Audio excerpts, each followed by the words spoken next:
Well, when you start saying the most influential person in hip hop, like in the history of hip hop, without a doubt, that person is James Brown. Hands down. You slap that on the table, JB. Because without James Brown, that's it. Now, non rap artist, the person that influenced everybody to even think about hip hop and the music and the culture and what took it forward and all of this to sustain it, they just recycled James Brown music. Every rapper. Seriously. The breakdancers used James Brown moves. You know, JB was that guy. So hip hop definitely owes James Brown a plaque, some type of award, and he definitely should have gotten more credit than what he did. Now, here's the main problem that transpired about this. During the 80s, right? James Brown, when he was coming up through the 70s and 80s and the 60s, he was Mr. Dynamite, Soul Brother number one. Whenever there was a tragedy, Mr. Please, please, please, try me. He was that guy. James spoke for the people, the Godfather of soul. So when you talk about soul and the funk and all these different things, Sly and the Family Stone, all these things there, you talking James Brown. All these people are the kids of James.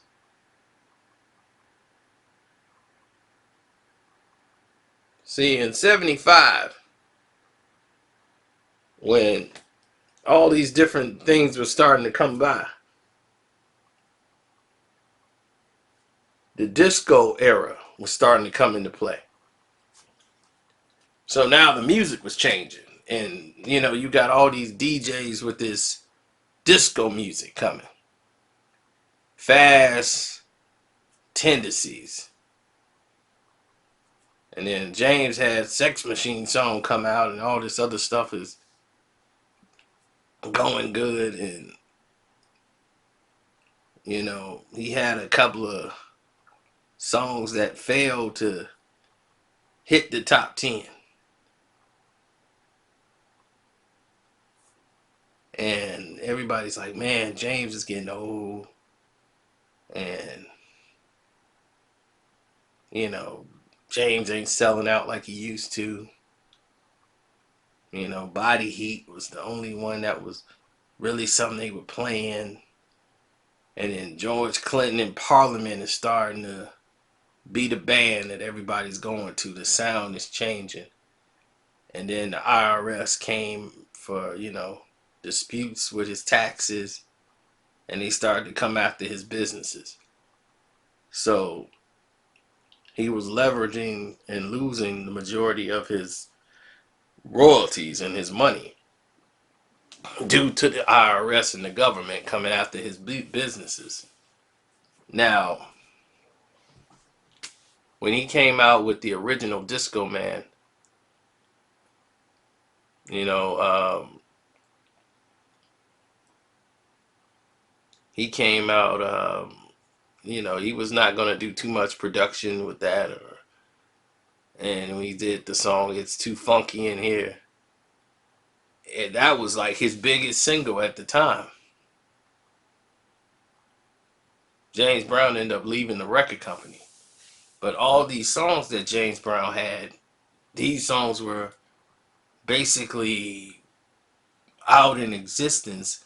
And a lot of people, he had to mortgage a lot of his royalties in order for him to be able to, you know, secure a departure and be able to make payments on property, on homes, in different locations. So even though the decline in record sales for James Brown, he made appearances in movies like The Blues Brothers. He was in Dr. Detroit. He did Rocky IV, where he bounced back with the song Living in America in '85, which brought him back. And it was like, James is back, living in America. When he came out with that song, that was like right there. Brought him back to prominence with the gravity. So when he teamed up with African Bambaataa for Unity song, teaming up with the rappers, he was changing the narrative of what people thought about James Brown. And Living in America was like one of his top 40 songs he didn't had in about 10 years. So James is back. So everybody's like, man, James Brown is back, bigger than ever. So for hip hop, James was seen in all these different eras for like 4 to 5 different eras. The 50s, 60s, 70s, now 80s. James is performing. And you're hearing him now doing his thing, and you hear Living in America. And Living in America, for kids who probably heard these old James Brown records, now we get to see James Brown with a brand new record. So James Brown is outperforming at this time, JB. All these kids, when hip hop was coming into prominence, was listening. Their parents was playing James Brown. JB. Now here's the kicker. Because a lot of Polydor and a lot of other publishing companies are the people that had his record company that he was with, and that he mortgaged off a lot of his royalties. Some of his music, James wasn't getting paid on. And a lot of it we don't all know, because to this day, I don't think they even could settle his estate, which he has about almost 900 songs. To this day, his family are fighting over his royalties. James wasn't even buried.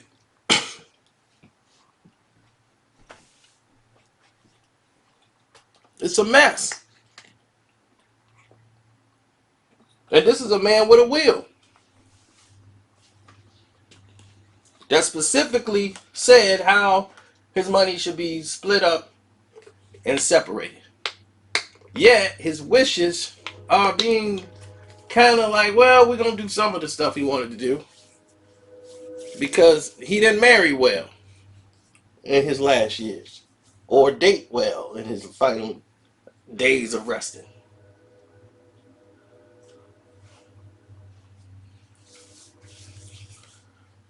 But that's neither here nor there. Let's talk about hip hop.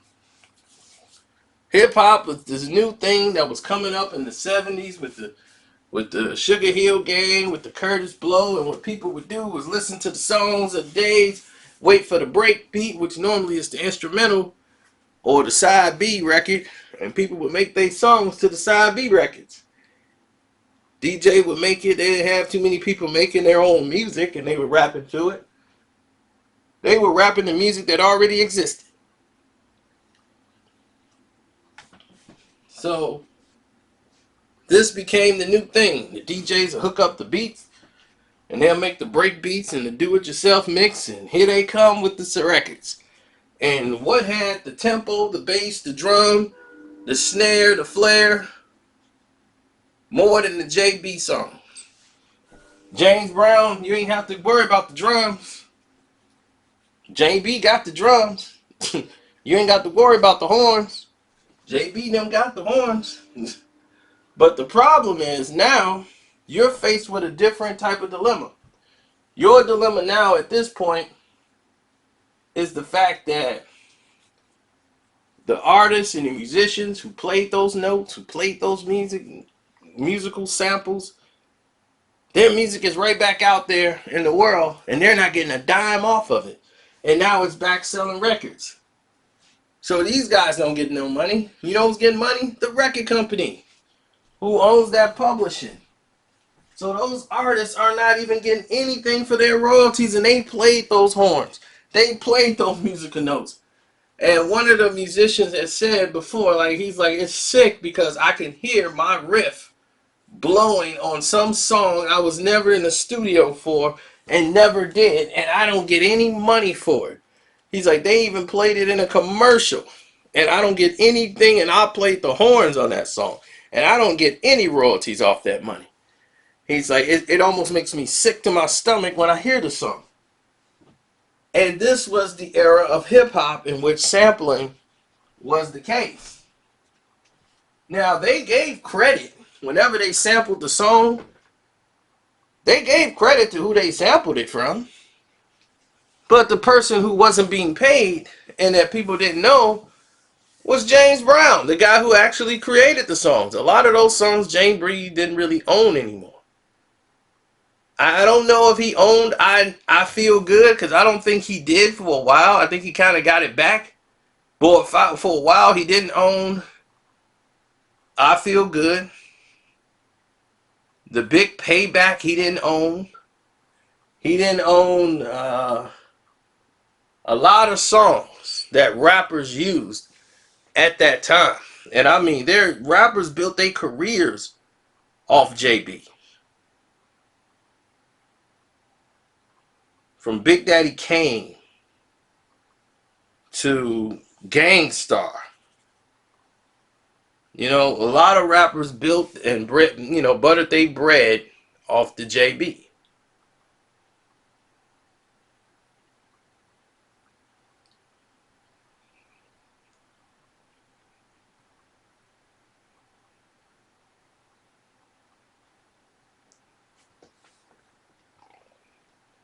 Sorry about that. People are texting me right now. But don't forget, man, hit up the Cash App. My name is Carcino on the Cash App, Karceno. Make sure you guys donate to the Cash App. It's important. I shout you guys out all the time. But, I mean, come on. Funky President, he didn't own that song. Get Up Off of That Thing, he didn't own anymore. Like, these are songs he probably got back. Funky Drummer, My Thing. All of these songs were used in different formats. He's the most sampled artist in the history of music. Nobody has sampled more. JB definitely is the most influential.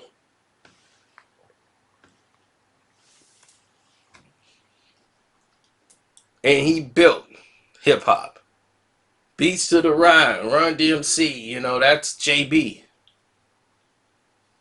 So when James Brown was still alive when this was happening, and the whole 80s hip hop was built off James Brown. Kid and Play, they used James Brown, used some of James' moves and dance. James influenced all of this. All of it.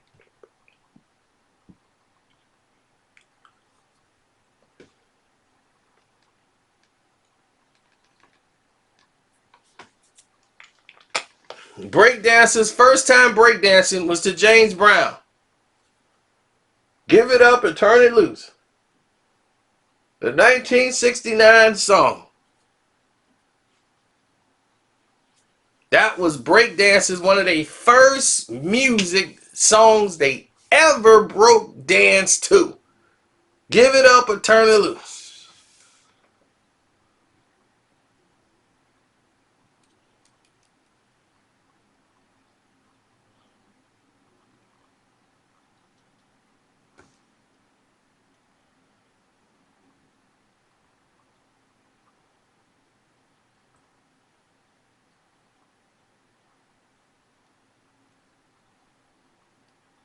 James Brown is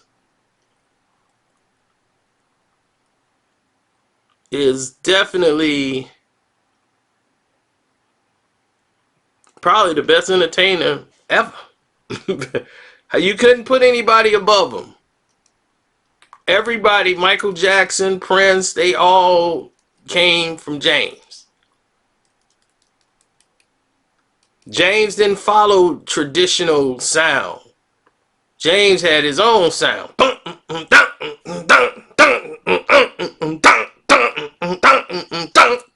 You was like, whoa, that don't even, I mean, now that sound funky, you know, like, hey, all right.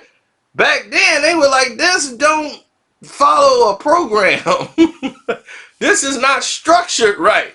If you're a musician and you study musical notes, that don't go together. You having horns just jump in out of place. You're like, whoa. Now that's like, hey, that's funky. It sounds great now. 1, 2, 3, 4, Maceo. David the bread. Oh.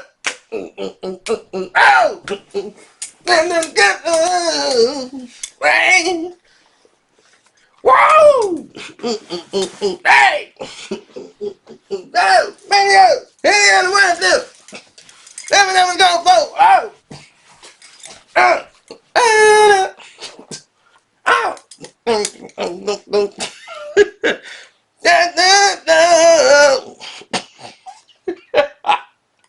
James, baby. So, when James was doing his thing, these were the ways that the business was structured. Meaning that this was the only way somebody was going to understand the process and the mindset of how the music business was going. Sampling was the key. You could even sample to the point where you could just take a little bit and didn't even have to pay the sample. It was so bizarre back then and out of control that people didn't even care. They just wanted it done their way, and that's that. They're like, look, I don't care. I just want it done. You know, can we just do that? Let's just get this done. And unfortunately, they abused the JB. So you got multiple rappers using the same beats and coming up with their own songs to it and not giving any credit to James Brown.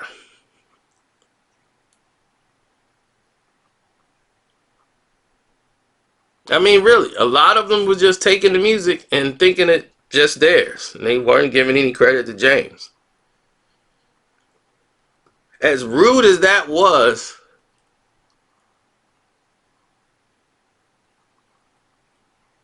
and I mean, as rude as that was,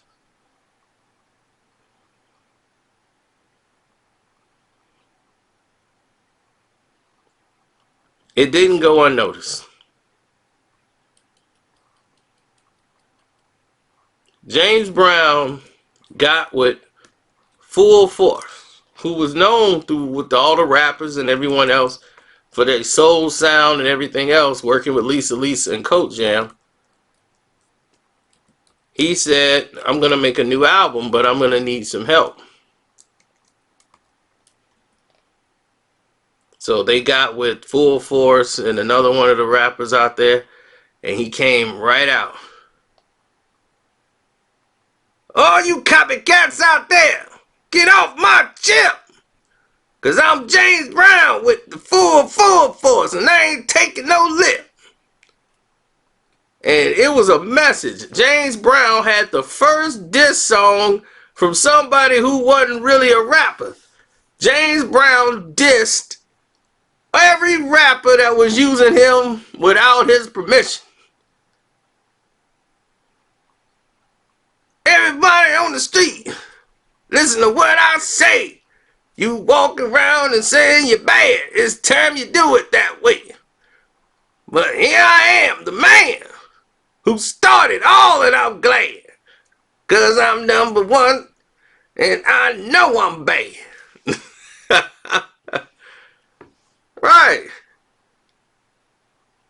chill in my room in my shower and thinking you're God. But I teach you, you not as good as gold. Check out Brother Brown and then his soul. I'm real.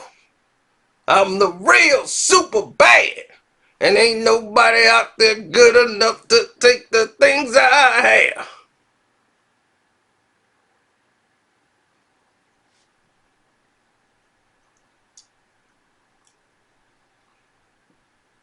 Like he said, all you people think you got pulled, but I take my voice off your records that I'm paying for. Because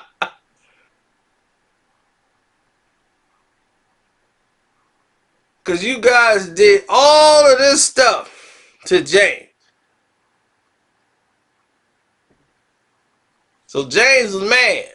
All these rappers was using his records. And none of y'all was reaching out to James. Now, how many times did somebody use a James Brown song in the 80s and say, yo, let me get James Brown, put him on that track?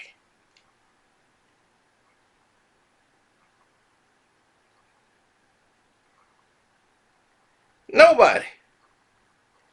So when James put the real song out, that's when people started to realize, well, maybe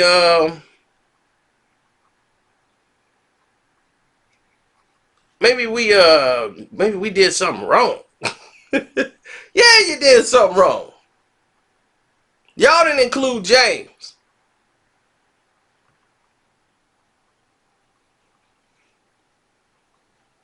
James Brown had to stand up with full force to let hip hop know y'all been doing wrong.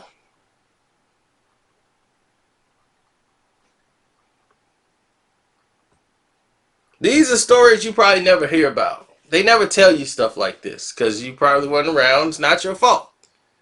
But these incidents, not incidents, but these life lessons happen at a time where you weren't around. But they're important to know because these were the foundations of what hip hop was built on. So in the 80s and 90s, it was full of James Brown. Even after that came out, they were still sampling James and using his music. But James was able to get some of his publishing back. Then he mortgaged off some of it, some of his royalties for monies that he needed down the road. But still, I think they used JB up and didn't give him the shine he need. Kool Moe Dee, who made a song called How You Like Me Now, based off James Brown, and actually talking about how they used James Brown music and didn't pay the man. Yet, you're on a James Brown sampled song in which this song wasn't paying James Brown. How they used it all up and didn't pay the man.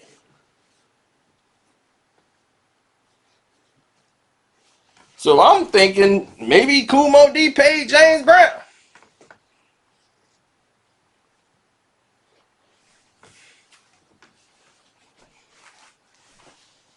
But none of these people were paying James Brown.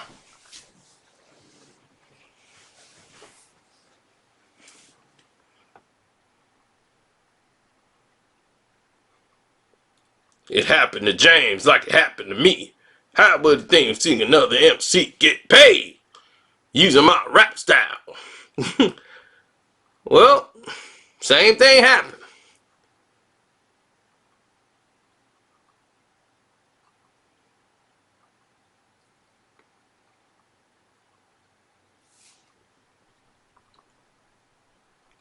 Well, I used to love the song I'm Real with Full Force and Static.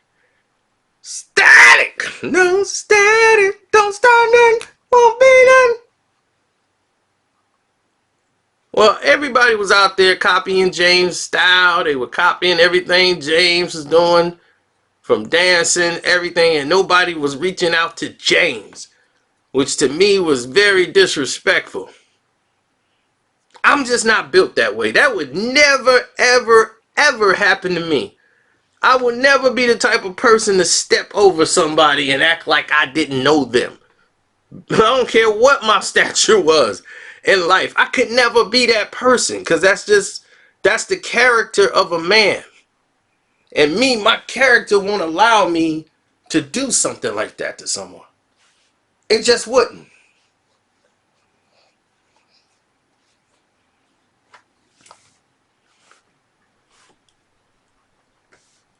So, with that being said, I'm out.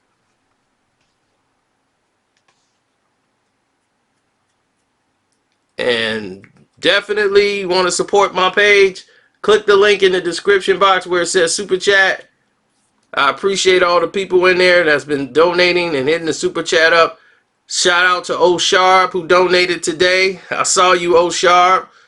Yeah. J Biz, who's been the star of the whole thing, who's the #1 for that site. Big Tyler, Kofi. Oh, Big Tyler was up there twice. Okay, I see you. He said, will AD win Defensive Player of the Year? Oh, we'll talk about that, Big Tyler. J Bates, J Biz again, Trigger, D.E. Edwards, Jeremy Royster, Nicholas Jacobs, Booyah, Dallas Man, Mr. Keith, Soak the Great, Buddha Black, Solos 84. You know what? I got you. Don't even worry about it. Sean Green, Boye, Brandon Seals, Tremaine Elps, Trigger, Yardley YBK, King Sizzles, my man Art, Big Smooth, Dez, Tremaine, Rolling Thunder, J.I., Smash Ball, Cornell, Mr. McCray, I see you, J.R., Sharon, Sincerely, KD, Mr. Felton, Buddha Black, Brat Music. Yeah, Anthony, we'll be here all night. So I'm out. Oh, before I leave too, I almost forgot to tell y'all. Shouts out to MC Hammer. MC Hammer is the only, and let me repeat this, the only mainstream rapper after selling 10 million records at the height of his career. He went and grabbed James Brown. He grabbed James Brown and championed him.